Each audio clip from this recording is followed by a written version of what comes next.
Quem aqui fica feliz em receber uma caixa pelos correios ou transportador em sua casa? Levanta a mão. Muito bom. Tá, eu comecei a entender uma coisa, sabe, eu não sei você, mas a sensação que eu sinto quando eu recebo uma caixa da Amazon, Mercado Livre ou FedEx, cara, é irresistível aquela sensação, não é verdade?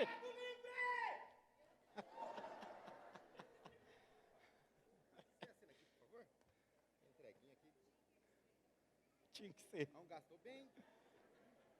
$1? Obrigado, patrão. Obrigado. Casaquinha tá certo? Sabe, interessante que, e quando essa caixa, principalmente nós ficamos felizes quando o que nós estamos esperando é algo de valor, não é verdade? Aí você fala, chegou, yes, é isso aí, olha aquela sensação que você sente de completa, agora eu tenho, eu consegui. Agora deixa eu fazer uma outra pergunta para você. E quando você está esperando uma encomenda de valor e você descobre que a pessoa ou a empresa que estava responsável extraviou a sua encomenda? Já aconteceu isso comigo? Quando fica extraviado? Você assina aqui. Conseguiu chegar?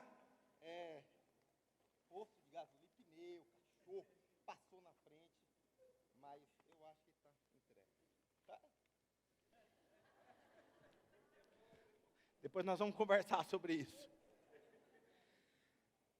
Ela foi comprada, tanto quanto a outra, porém ela estava destinada a você, porém essa encomenda nunca chegou até você, o endereço. A sensação, eu não sei se isso já aconteceu com você, se teve sua mala extraviada, uma encomenda, eu já tive, e a sensação é de frustração. É perturbador, é uma reclamação, você começa a reclamar da empresa, a sensação é horrível, principalmente se você soubesse que era algo de valor e não chegou como você estava esperando. Perceba que, enquanto a empresa não corrigir o erro, você será o quê? Bombardeado por pensamentos de inquietação, ansiedade, preocupação, e como se algo tivesse assim, está faltando algo, alguém precisa resolver o meu problema. Agora, o que eu preciso que você entenda é que em algum momento da sua vida, você, ou é essa caixa com a mensagem certa e o destino certo, ou você é uma mensagem que foi extraviada no meio do caminho e o seu destino nunca chegou lá. E é sobre isso que eu quero conversar com você. Enquanto não for alterado o seu destino, você não chegará a cumprir com o seu propósito. E quando eu olho para esse tipo de sentimento de inquietação, perturbação, ansiedade, não é exatamente assim que as pessoas hoje em dia estão se sentindo. Elas se sentem exatamente assim, é como se lhes estivesse faltando algo. E é como se uma voz leve e suave no interior delas estavam chamando elas para algo maior. Elas sabem que elas nasceram para algo maior e melhor, mas elas não sabem definir que voz é essa. Elas sabem que elas nasceram algo para cumprir um propósito, mas elas não sabem como encontrar esse propósito. E esse sentimento de vazio, falta de direção, baixa autoestima, falta de confiança, ansiedade, depressão, relacionamento social fraco, e isso para mim é o que? É o resultado de não receber o presente de Deus que já nos foi dado e não entregar o que nos foi confiado. Ou seja, a sensação de vazio na vida, ela surge quando não recebemos de Deus o que já nos foi dado e nem compartilhamos o que nos foi confiado. Nas últimas semanas nós temos falado sobre hábitos aqui em nossa casa, e nós temos hábitos que fortalecem você espiritualmente. E de qual hábito que eu estou falando? Onde nós temos falhado como cristãos, como filhos de Deus. O que tem acontecido é que a mensagem tem se extraviado no meio do caminho. Por isso o título da mensagem de hoje é o hábito esquecido. Diga comigo, o hábito esquecido. Abra o seu aplicativo da Bíblia na versão que você preferir, em Mateus capítulo de número 28, versículo 19 e 20. Diz assim: portanto, leia comigo, vamos lá, 1, 2, 3. Portanto, vão e façam discípulos do bairro, de todas, batizando-os em nome do Pai, do Filho e do Espírito Santo. Como que eu faço isso? Ensinando a obedecer a tudo que eu lhes ordenei. E eu estarei sempre com vocês até o fim dos tempos. Preste atenção e guarde isso. O Evangelho de Jesus é sobre receber e compartilhar. Olha para a pessoa que está do seu lado e fala assim: o Evangelho de Jesus é sobre receber e compartilhar.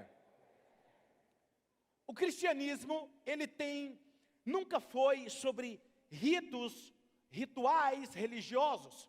O Evangelho de Jesus, ele nunca foi, nem muito menos, sobre a placa de uma igreja, mas sempre foi sobre a identidade do céu, firmada no interior de cada pessoa como filho de Deus.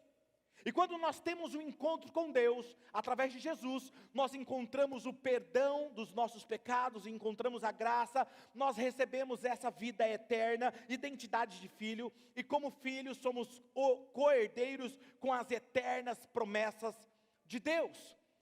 Em João capítulo 10, versículo 10 diz: o ladrão vem apenas para o quê? Roubar, matar e destruir, mas eu vim para que vocês tenham vida e a tenham plenamente. Desde a origem do ser humano, lá no Jardim do Éden, onde tudo começou, Satanás, personificado por uma serpente, ele procura roubar a identidade de Adão e Eva. E hoje não é diferente, ele continua de alguma forma tentando roubar e deturpar essa mensagem. Por quê? Porque não é do interesse de Satanás que essa mensagem de perdão, de graça, chegue ao destino dela, porque se chegar vai ser transformado em outras pessoas, e quanto mais pessoas o impacto é maior. Então hoje não é diferente, ele continua procurando roubar a nossa identidade através de 3 áreas da nossa vida, que eu vou falar resumidamente, preste atenção. Primeiro, tempo, finanças e saúde. São nessas 3 áreas que muitas vezes ele tenta deturpar. Por que tempo, pastor? Porque por causa da falta de sentido na vida, as pessoas se encontram o quê? Buscando sentido. E para encontrar o sentido para a minha vida, eu encho a minha atividade, a minha agenda de atividades, eu encho de coisas para fazer, para buscar sentido, e muitas vezes eu não encontro sentido. E isso enche a sua agenda de atividades, causando o quê? Falta de tempo. E quando nós falamos que devemos compartilhar o amor de Jesus com as pessoas, nós respondemos: eu não tenho tempo, tenho muitas coisas para fazer, eu não tenho tempo para ir num gol, eu não tenho tempo para fortalecer meus vínculos em um relacionamento, eu não tenho tempo para ir em um evento da igreja, eu não tenho tempo para contar o que Jesus está fazendo em minha vida, eu não uso as redes sociais quase porque eu não tenho tempo. E nós não percebemos que isso é uma estratégia de Satanás, porque se ele aparecer com um chifre e um tridente para você, você vai falar o quê para ele? Sai! Mas se ele vem com uma proposta de novo emprego, novo trabalho, mais uma coisa para você fazer, mais outra coisa para você fazer, você fala: nossa, que legal, estou me sentindo útil, porque começa a preencher um vazio que não é preenchido. Você acha, tem uma suposta satisfação que não te preenche por completo. Segunda coisa, que ele rouba a sua identidade nas suas finanças. Ele afeta os seus recursos, ele faz com que você entre em instabilidade financeira, roubando a Deus, em vez de dar a Deus o que é de Deus, nas suas ofertas, seus dízimos, ou seja, lá numa administração financeira. Quando nós não damos a Deus o que é de Deus, falamos ou até que gostaria de fazer mais, e você fala assim: não, eu gostaria de dar mais, mas eu não posso, eu estou endividado, eu não posso ofertar mais porque eu não posso, porque minhas coisas estão comprometidas, ou simplesmente as minhas prioridades são outras. E aí eu te digo uma coisa: me mostre o seu extrato bancário, que eu te mostrarei quais são as suas prioridades. Terceira coisa, saúde. Ele tenta afetar a sua saúde. Fala: como isso, pastor? Porque até mesmo na sua saúde Satanás usa contra você. Nós não levamos a sério esse assunto de saúde. Não conseguimos ver que os nossos corpos físicos é o maior veículo que Deus nos deu para cumprir o propósito eterno. E se eu não cuido bem dessa ferramenta que Deus me deu, ela vai estar comprometida no meio do caminho. Eu vou estar com doença, eu não vou ter gás, eu não vou ter disposição, porque eu estou colocando para dentro, seja alimentos, ingerindo bebidas que, em vez de me proporcionar mais energia e saúde, está me proporcionando intoxicação, doenças e tantas outras coisas. Então, por que a saúde comprometida? Você não tem energia e vigor para cumprir com o seu propósito. 2 Coríntios capítulo 4, versículo 7 ao 10 diz assim: temos, porém, esse tesouro em vasos de barro, para mostrar que o poder que a tudo excede provém de Deus e não de nós. De todos os lados somos pressionados, mas não desanimados. Ficamos perplexos, mas não desesperados. Somos perseguidos, mas não abandonados. Abatidos, mas não destruídos. Trazemos sempre no corpo o morrer de Jesus. Para o quê? Para que a vida de Jesus também seja revelada onde? Diga, no meu corpo. Por isso que você tem que cuidar do seu corpo nessa embalagem. Então a minha pergunta para você é: qual recipiente você é? A que tem a mensagem certa, ou você é aquela que está a mensagem extraviada? Quem você é hoje? Então surge a pergunta: por que a mensagem, essa vida, não está sendo entregue? Por quê? Por que esse tesouro tem sido extraviado no meio do caminho? A primeira pergunta que eu faço: qual é o endereço de entrega? Você precisa, tem uma mensagem que Deus colocou em você, e essa mensagem precisa ser entregue. Quando eu te pergunto, você tem o endereço certo? Talvez você não saiba, e eu quero falar sobre isso. Qual é o endereço? Para quem é essa boa notícia? Para quem é essa identidade de filho? Marcos capítulo 2, versículo 17 diz assim: ouvindo isso, Jesus lhe disse: não são os que têm saúde que precisam de médico, mas sim os doentes. Eu não vim chamar os justos, mas quem? A mensagem é para quem? Diga, pecadores. Diga, pecadores. O evangelho não é para pessoas perfeitas, nunca foi, sempre foi para os improváveis. A questão é que todos nós estamos qualificados nessa aqui. Pastor, mas eu não sou, tem uns que são mais pecadores do que eu. Não é verdade? Vamos ver o que a Bíblia diz sobre isso, Romanos 3, versículo 23 e 24. Pois alguns de Marília pecaram. Isso inclui eu e você. Pois todos pecaram e estão destituídos da glória de Deus, sendo justificado, como? Gratuitamente, você não precisa fazer mais nada, gratuitamente, por sua graça, por meio da redenção que há em Cristo Jesus. Não é que haverá, ou que já foi, não, é que há em Cristo Jesus. Em Cristo Jesus há uma fonte inesgotável de graça, onde qualquer pessoa que esteja sem sentido, sem esperança, cheio de problemas, ela pode encontrar o perdão para os seus pecados e a restauração de qualquer área da sua vida. Sabe o que mais me fascina em Jesus? É o seu coração pelos perdidos, o que movia ele na direção dos perdidos, o que movia ele na direção que muitas vezes choca a nossa forma de crer. Por exemplo, Mateus capítulo 9, versículo 10, estando Jesus em casa, foram comer com eles os seus discípulos e muitos publicanos e pecadores. Agora, quem eram os publicanos? Os publicanos eram cobradores de impostos que eram mal vistos naquela época pelos judeus. E eram o quê? Os pecadores desonrosos. E esse termo geralmente era usado para homens marcados por desonra, vício e crime. O que está dizendo nesse texto é que Jesus sentou para fazer um churras num domingo, depois que ele saiu da Oxygen, entendeu? E ele sentou com os pecadores, com aqueles que tinham vícios, crimes, marcados pela vergonha, desonrosos, pessoas que não gostariam jamais de pessoas mais espirituais sentarem com eles. Ele foi lá e sentou e comeu com eles. E olha o versículo 11 do capítulo 9. Vendo isso, os fariseus perguntaram aos discípulos dele: por que o mestre de vocês come com publicanos e pecadores? Em outras palavras, os fariseus, eles eram pessoas religiosas, e eles estavam se perguntando como esse Jesus, como ele come com essa escória, com esses canalhas, desprezíveis como eles estão extorquindo o nosso povo. Perceba que os fariseus eram alguém que tinha uma mensagem, mas estava uma mensagem extraviada. Não chegou ao destino, porque era justamente para aquele povo que eles deveriam levar a mensagem. Os fariseus eram um grupo meio confuso. Eles eram algumas pessoas religiosas que pensavam que você se tornava imundo só de você conversar com pessoas pecadoras. E aí eles criam aquilo que eu chamo de isolamento religioso.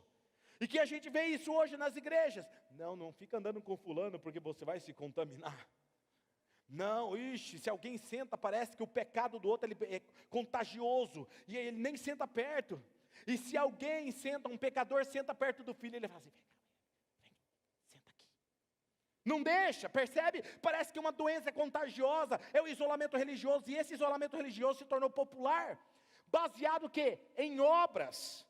Eles dizem, contanto que você não toque o imundo, você permanece santo. Você permanece limpo. Agora eu tenho uma boa notícia para você. O que nos torna limpo não é as suas obras, não é o que você faz. O que os torna limpo é o sangue do Cordeiro de Cristo Jesus. Ele sim perdoa o pecado humano. Não importa o que você fez no seu passado, não importa o que fizeram com você, mas em Cristo Jesus você tem um futuro brilhante.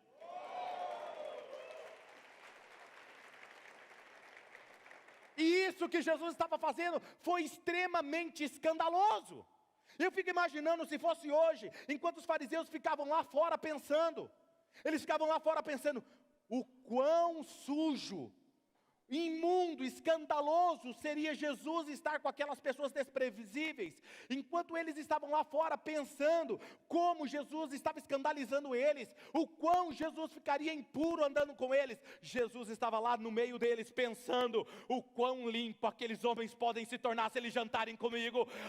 Como eu posso mudar a história deles se eles ficarem um pouco comigo, porque Jesus sabia quem ele era, ele não era alterado pelos defeitos daquelas pessoas, pelo contrário, ele contagiava aquelas pessoas. Eu quero que você entenda uma mensagem, você Oxygen Church, você de Marília região e outros países, você carrega uma mensagem mais poderosa que o mundo pode receber. Você não é contagiado pelo mundo, você veio para transformar o mundo, transformar o mundo, transformar o mundo.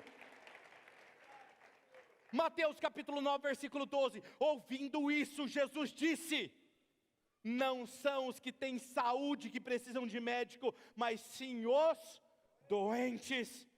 Qual recipiente você é? Aquele que carrega a mensagem com o destino certo? Ou você é aquele que está com a mensagem extraviada? Quem é você hoje? Quem é você? Eu quero fazer uma pergunta aqui. Você já se sentiu culpado por às vezes estar com alguém muito pecador? Levanta a mão. Não é? Eu já me senti assim também. Você já se sentiu culpado por aquelas pessoas doentes espiritualmente ficarem perto de você? Ouça, quando nós começamos essa igreja, há um pouco menos aí, quase 7 anos atrás, as pessoas diziam, a Oxygen só tem gente refúgio de outras igrejas. Só tem pessoas de pá virada. Só tem pessoas tortas lá. Porque agora o pastor Claudinei transformou o evangelho no evangelho light. Venha como você está. Porque agora ele senta com os adúlteros, os mentirosos, os homossexuais, porque agora ele tem prazer nisso. O pastor Claudinei perdeu a intimidade com o Espírito Santo. Esse era um dos pequenos elogios que eu recebia nas redes sociais.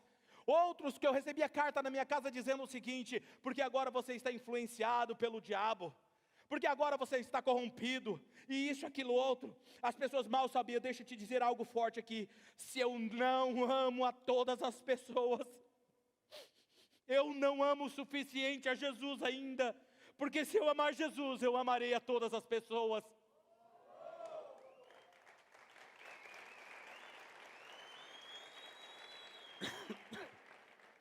Se nós não amamos, o amor do Pai não está aperfeiçoado em nós.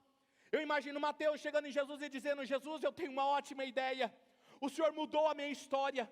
No dia que eu olhei para o Senhor me fez eu abandonar tudo e mostrar para as outras pessoas isso que eu recebi. Eu tenho uma ótima ideia. Que tal depois do culto da Oxygen a gente fazer um churrasco lá em casa? Eu vou levar uns que é pior que eu. O senhor topa? Tem uns que é pior que eu. Vai por mim, Jesus. O senhor tem coragem? Eu fico imaginando ele conversando. E eu vou te falar uma coisa, Jesus ama festa. Ele ama festa. Onde ele sabia que tinha festa, ele ia. Mateus continua, Jesus, eu vou chamar todos os meus amigos, e eu vou fazer uma festa na minha casa, eu vou fazer um gol na minha casa, você se senta com eles, por favor, eu só quero que você, não precisa nem falar muito, eu só quero que o Senhor olhe dentro dos olhos deles, porque eu sei que eles vão enxergar algo dentro de você, esse amor que transcende todas as coisas. E para mim, sabe o que eu imagino? Jesus, com a minha mente mexicana, Jesus olhando para ele e citando Lucas 19:10, pois o Filho do Homem veio buscar e salvar aquele que se havia perdido. Talvez alguns me digam, mas pastor, todos que eu conheço já amam a Jesus, No meu círculo de amizade, todos conhecem Jesus. Eu vou te dizer algo forte, você está pronto? Se todas as pessoas que você conhece amam a Jesus, você ainda não ama as pessoas o suficiente e ainda não entendeu o amor de Jesus. Porque você precisa ser intencional em fazer amizades com quem não conhece a Jesus. Tem gente, deixa eu desmistificar algo aqui, tem gente que fala assim, não, eu não posso ter alguém de outra crença na minha empresa, eu não posso ficar andando com aquela pessoa. Rapaz, deixa eu te falar uma coisa, luz não tem medo de andar com trevas, porque a luz resplandece no meio das trevas e a treva desaparece. Você só tem medo quando você é meia treva com treva desaparece, mas quem é luz não tem medo de andar no meio das trevas, porque onde ele anda, ele faz a diferença. Tem alguém me entendendo aqui hoje?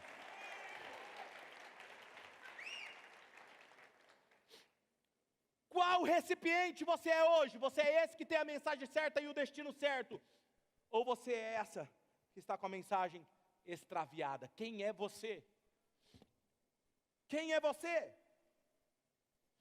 O hábito esquecido na igreja hoje é compartilhar a boa notícia. Foi um hábito esquecido de compartilhar com todos à sua volta. Jesus não disse, pastores, ide por todas as nações e pregarem o evangelho.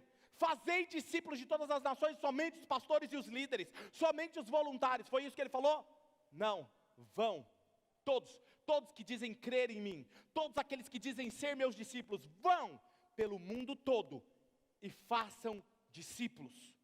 Façam discípulos. A igreja primitiva, ela era imparável. Mesmo em meio à perseguição, eles tinham apenas uma missão, levar a boas novas. É sua responsabilidade. Jesus não falou, olha, eu vou continuar trazendo pessoas para a casa do Pai. Não, ele disse, vão vocês e façam discípulos. É sua responsabilidade convidar pessoas para vir num evento como o de sexta-feira. Quem aqui estava no evento de sexta-feira? Foi incrível, não foi? Sabe, é sua responsabilidade trazer a sua família, a sua esposa, o seu esposo para uma reunião como essa. É sua responsabilidade trazer o seu filho para uma reunião como essa ou no Oxygen One. Não fique dando desculpas, não é porque a minha esposa ou o meu esposo nunca vem, não é porque, pastor, o meu filho não gosta. Deixa eu te falar uma coisa, até o seu filho ser de maior, você mostra o caminho que ele tem que fazer. Pega ele, coloca no carro e fala assim, eu vou te mostrar onde é. Sabe por quê? Porque você não traz ele aqui, mas você leva no aniversário, na baladinha dos amigos dele. Você não traz ele aqui, mas você leva ele para a casa dos amigos para ficar brincando, jogando conversa fora e aprendendo o que não deve aprender. Depois vai ter um problema, vai chegar, pastor, por favor, ora por mim. Ora coisa nenhuma, é sua responsabilidade cuidar da sua família.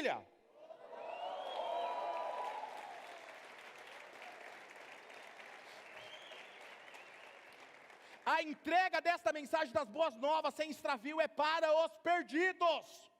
E é nossa responsabilidade. Segunda coisa, destinados a entregar a mensagem. Quando Deus entregou algo para nós, nós não devemos só receber, nós devemos compartilhar. O evangelho não é sobre receber. Tudo que é parado fica estancado e sem vida. Água parada só serve para dar mosquito, ficar fedorento, e mosquito dá dengue. Aproveitando para fazer um cuidado com a dengue. Tem cristão que ele não sabe o que é ser fonte de vida. Ele não tem coragem, porque ele nunca tem tempo, ele não tem dinheiro e ele não tem saúde. E o diabo fica do lado dele fazendo assim, ó. Eu não sei se você sabe, mas muitos cristãos que se dizem ser cristãos são sócios de Satanás, porque investir no reino de Deus para avançar, ele não faz isso. Ele é parceiro daquele que luta contra o reino de Deus. João 14, versículo 12 e 13. Me perdoe se eu me emocionar nessa parte da mensagem, porque eu pensei, Senhor, o que eu poderia ensinar à igreja que nós amamos?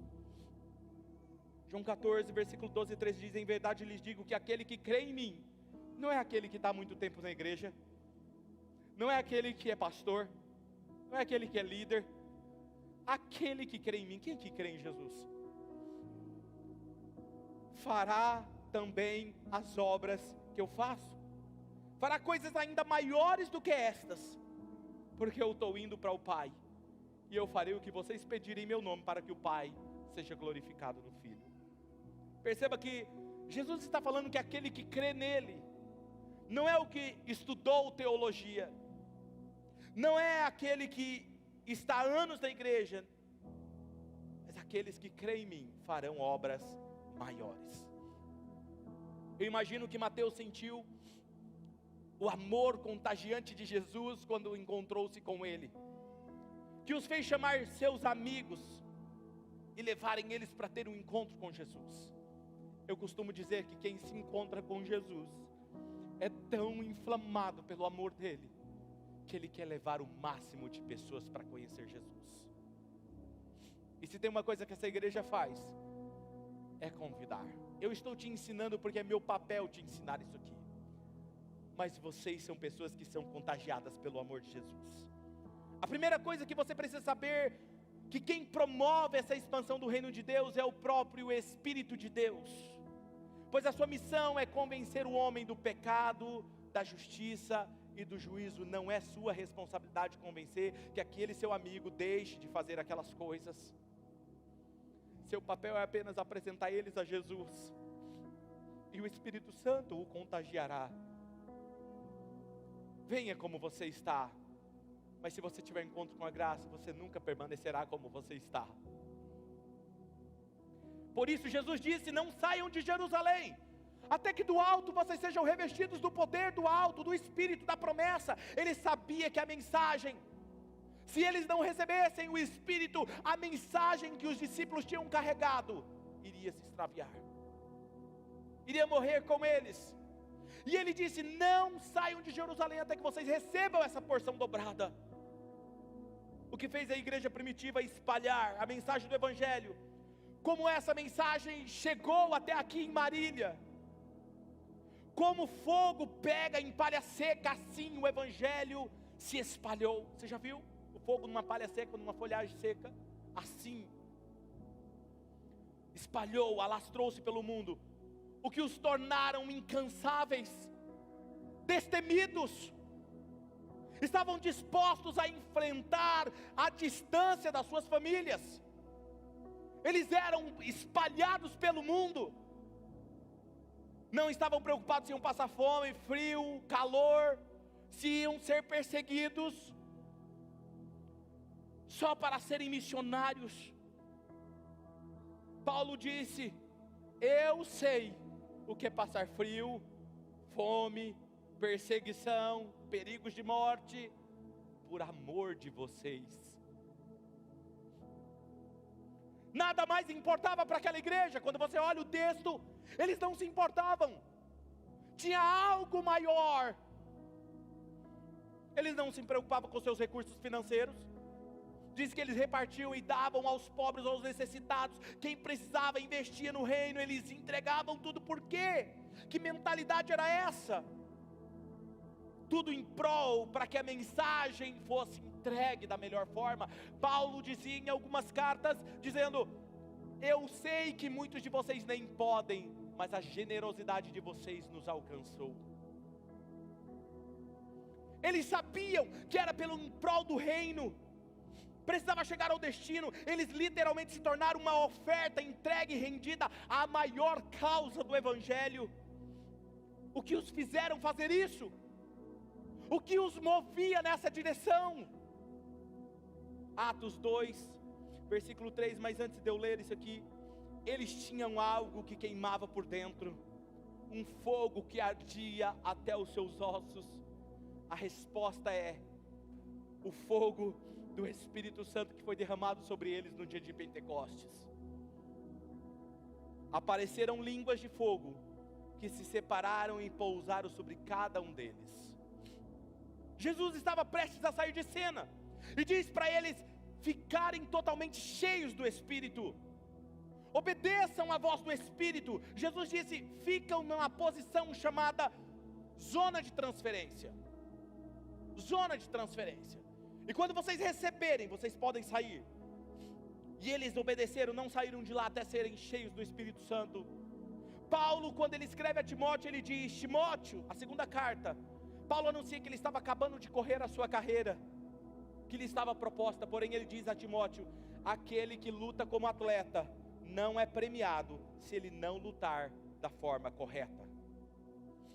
Ele estava lembrando ao seu discípulo que ele deveria correr a carreira que estava proposta a ele, que ele havia cumprido a sua missão, mas que agora ele deveria correr a corrida dele. Deixa eu falar algo para você. Eu posso te mostrar como correr a corrida, mas eu não posso correr a corrida por você. A carta de Hebreus capítulo 11 vai nos dizer ali, chamado de galeria dos heróis da fé. A galeria dos campeões que venceram uma corrida singular. Aqueles homens de Deus que é citado ali, não correram ao mesmo tempo e nem no mesmo lugar. Correram em épocas diferentes, lugares geográficos diferentes, mas todos estavam correndo a mesma corrida. Eles correram por um turno, como se fosse por uma equipe. E isso me fez lembrar, se você der uma olhada, um venceu, depois veio o outro e fez a sua parte, veio e venceu também, depois outro veio e venceu. E Deus me trouxe à mente a corrida de transferência de bastão, ou chamado de corrida de revezamento. No entanto, se você olhar, você saberá quem está competindo, porque quem está correndo é quem está com o bastão. Você já viu essa corrida? Este bastão não pode cair. Quando eles derrubam, eles perdem a velocidade, eles perdem o empenho e podem perder a corrida. Zona de transferência. Ele tem que carregar esse bastão até um lugar chamado zona de transferência. E nessa zona de transferência é onde o próximo corredor se aproxima e começa a correr também. Ele põe a mão para trás e ele vê que está se aproximando, e quando entra no espaço geográfico, que é chamado de zona de transferência, o que está na frente, que vai começar a corrida, ele começa a correr também olhando com a mão para trás. E ele precisa correr igual o corredor que está correndo atrás para terminar. Ele precisa correr na mesma velocidade, na mesma vibração e no mesmo espaço, para que a transferência seja perfeita. Se um estiver correndo mais que o outro ou menor que o outro, vai perder o bastão. E essa zona desse pequeno espaço do corredor finaliza a sua corrida, se une com aquele que começa a sua corrida. E nesse espaço há a transferência. Elias foi profeta conhecido em Israel como um dos maiores profetas, mas teve um momento que Deus chega nele e fala assim: Elias, sua obra foi incrível, mas ela não vai morrer em você. Você vai levantar um novo sucessor e passar o bastão para ele. E diz a história que Eliseu se torna com a porção dobrada do espírito de Elias. E se você contar os milagres, ele fez 2 vezes mais que Elias. Não é sobre o portador da unção, é sobre quem está confiável e rendido a ele. Eliseu capturou a unção de Elias porque ele estava na zona de transferência, correndo na mesma velocidade, na mesma frequência. Qual recipiente você é hoje? Aquele que tem a mensagem certa e o destino certo? Ou você é uma mensagem que está extraviada no meio do caminho? Paulo diz em 2 Timóteo 2,2: as palavras que me ouviu dizer na presença de muitas testemunhas, confia-as a homens, o quê? Fiéis, que sejam também capazes de ensinar a outros. A mensagem não pode parar em você. Vir em um domingo, ouvir a mensagem e continuar como está a sua vida, você é essa caixa com a mensagem extraviada. Que mensagem você quer carregar e entregar? Eu li uma história do avivamento da Romênia. Romênia teve um avivamento e eles estavam sofrendo uma perseguição religiosa gigantesca, onde eles ficavam sabendo que tinham cristãos, pastores, líderes, eles prendiam ou eles matavam. E nessa história da Romênia, alguns jovens estavam desesperados buscando alguém que pudessem ungí-los para pregar o evangelho. Eles se reuniram e falaram assim: nossos pastores não estão aqui, ou ele está preso ou está morto. Quem vai nos ungir como pastores para pregar o evangelho? E eles começaram a buscar em toda a cidade, onde ficava sabendo onde tinha um cristão. Eles iam até lá e perguntavam: um pastor? E não tinha, e não encontraram. E diz a história que eles procuravam alguém, e alguém perguntou: mas por que vocês querem um pastor? Ele falou: porque eu quero que eles imponham as mãos sobre nós, para nós pregarmos o evangelho, porque há uma transferência de unção. Eles queriam pregar o evangelho e eles não queriam perder aquela oportunidade. Olha a semelhança do coração desses jovens: o amor pelos perdidos, O maior desejo deles era tornarem uma oferta entregue, rendida totalmente a Ele, por completo, pela maior causa. A mensagem deveria ser entregue aos destinatários. Aqueles jovens romênios, eles necessitavam de uma unção. Não era por algo, quero ter uma experiência, não. Eles sabiam que a unção viria e tornariam eles imparáveis, totalmente consumidos por um fogo que não deixaria eles parar mais. Não era uma opção, eles queriam aquilo. Aqueles jovens tinham uma necessidade, e a sua necessidade é que alguém lhe pregasse, ungisse, para que eles pregassem o Evangelho. Bom, diz a história que não havia pastores, e eles foram até onde estavam enterrados os pastores, e diz que eles se debruçaram sobre os túmulos daqueles pastores, e começaram a chorar, e falar: Deus, que o Espírito que estava sobre eles, a mesma unção, venha sobre nós.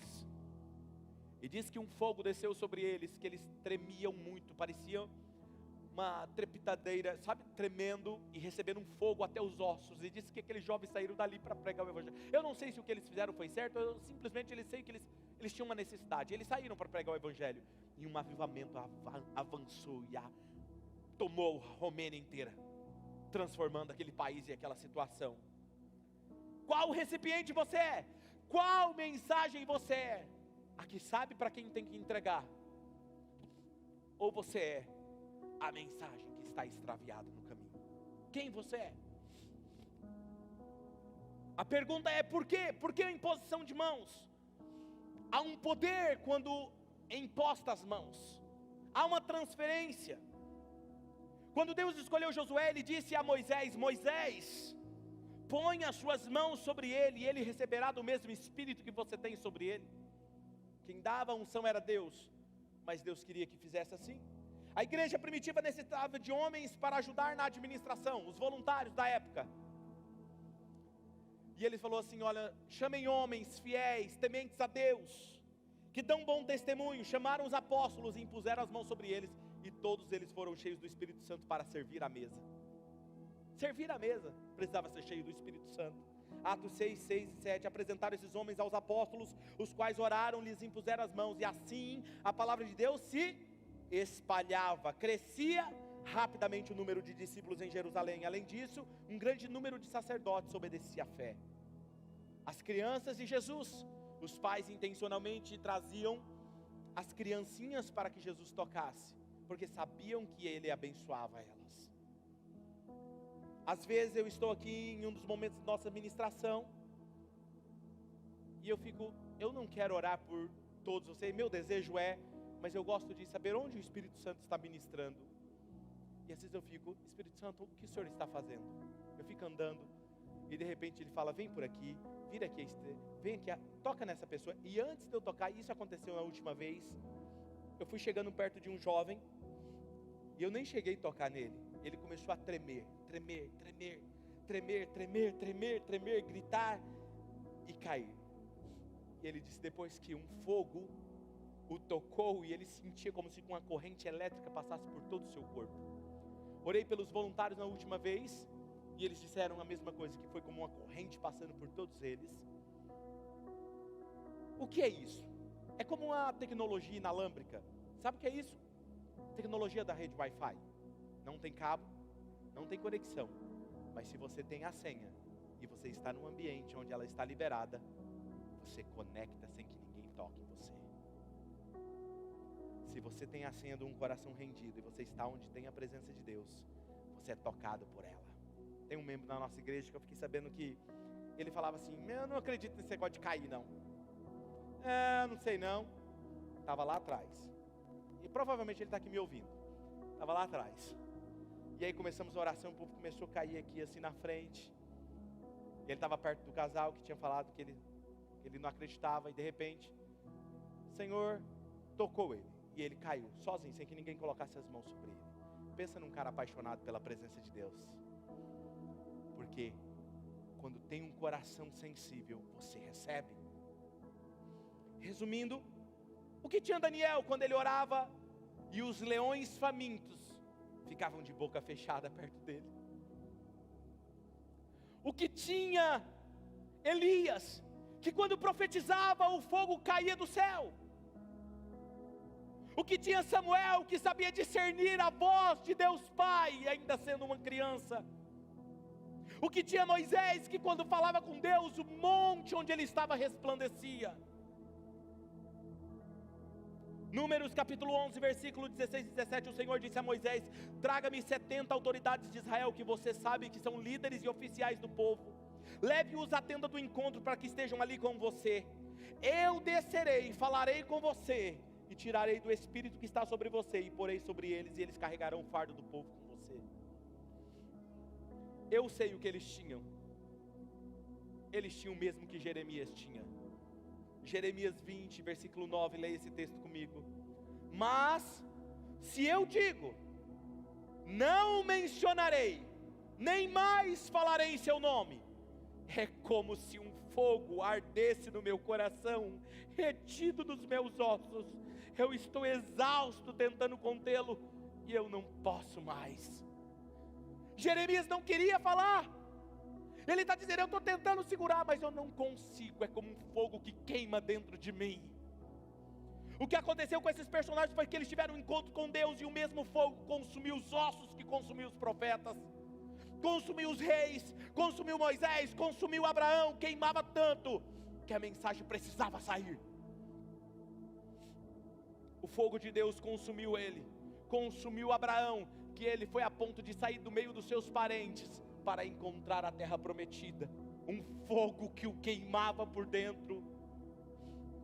O que me fez começar a igreja Oxygen há 7 anos atrás, quase 7 anos atrás, com apenas um pequeno grupo de 22 pessoas em uma sala, um fogo ardia no meu coração, em meus ossos, que eu não podia controlar. O que me fez ir atrás das pessoas, de algumas pessoas que estão aqui pouco prováveis, e dizer: vamos, não desista. O que me moveu todos esses anos, um fogo que ardia nos meus ossos, que eu não posso controlar.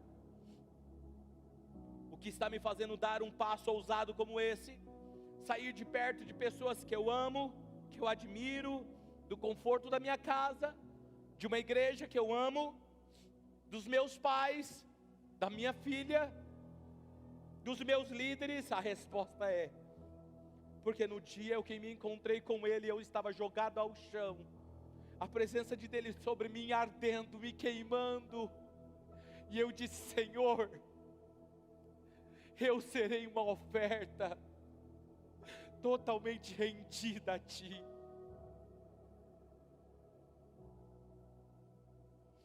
Billy Graham, e disse, Billy Graham, a história, diz que ele era criança, e ele foi visitar uma das casas de um dos heróis da fé chamado John Wesley. E diz que o professor andou com aquelas crianças pelos quartos e mostrou a sala de oração de John Wesley. E disse: essa marca no tapete, aqui no soalho dessa casa, é onde ele colocava os seus joelhos para orar e clamar por um avivamento. E diz que depois que eles viram a casa, levaram as crianças para o ônibus, o professor percebeu que estava faltando uma criança. E ele voltou atrás.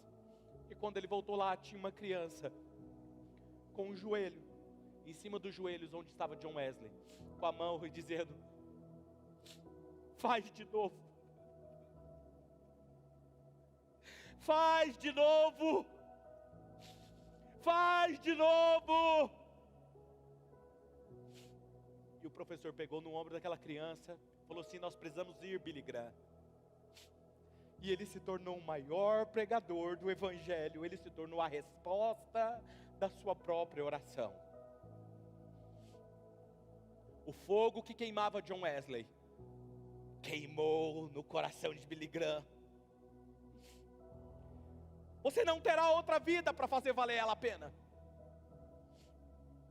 Você não terá outro tempo para fazer valer a pena. O tempo está passando rápido. E muitas vezes nós estamos sempre exaustos, cansados do trabalho. Encontramos desculpas e respostas para tudo. Eu teria boa resposta para não sair daqui. Me perguntaram: pastor, por que o senhor está fazendo isso agora? A igreja está um sucesso. Eu falei, tem um fogo queimando. Não é sobre isso. Eu não estou aqui pelo sucesso. Eu estou aqui para queimar e entregar a mensagem. A mensagem. Qualquer pastor amaria ficar aqui. Sucesso, se tornando conhecido. Não é sobre isso. É sobre ele. Uma corrida de revezamento no bastão. Vou já encerrar. Ele seleciona. Vamos imaginar que todos eles aqui são corredores de revezamento. Coloca o primeiro, o segundo, o terceiro, o quarto, o quinto, o sexto. O último é selecionado a dedo. O último é o mais veloz. O último é o mais forte. Por quê? Porque se em algum momento da corrida um deles tropeçou, perdeu o tempo, perdeu o time, o que vai assumir por último vai tirar a diferença. Deixa eu te falar uma coisa. Essa é a última hora da igreja. Deus escolheu você, porque você é o mais veloz. Você é o mais veloz. Talvez você está olhando para mim e se achando improvável. Talvez você está olhando e se sentindo culpado, se sentindo como essa caixa. Eu tenho uma boa notícia para você. Nenhuma caixa está tão extraviada que na mão do verdadeiro mensageiro não possa transformar você em uma mensagem como essa.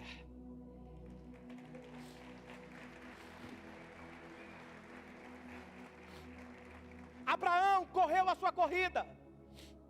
As pessoas olhavam e sabiam que ele era amigo de Deus. Quando ele se foi, o fogo que ardia nele passou para Jacó. Passou para Jacó. E depois de Jacó, quando ele correu, depois passou a arder em José. Depois de José, passou a arder e que consumiu Moisés. Depois o fogo que ardeu em Moisés passou para Josué. Foi para os profetas, foi para os reis, que correram a mesma corrida.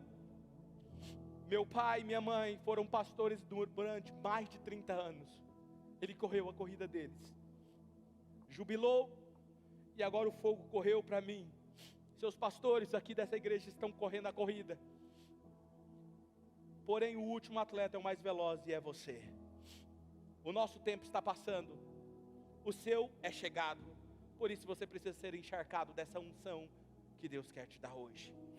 Isso é o que Deus espera de nós, que resgatemos o hábito esquecido, de olhar para as pessoas e falar assim, eu preciso fazer discípulos, eu preciso compartilhar a mensagem, fazer a mensagem chegar no seu destino, e para que isso sejamos mais velozes, nós precisamos desse fogo ardendo nos nossos ossos. Existem pessoas que te conheceu no ano passado, que não vão te conhecer mais. Eu vou falar assim, o que está acontecendo? Você vai falar assim, tem um fogo que arde aqui dentro, que eu não posso mais ser o mesmo. Você dirá como Jeremias, há um fogo que arde em meus ossos, eu tentei me calar e eu não consigo.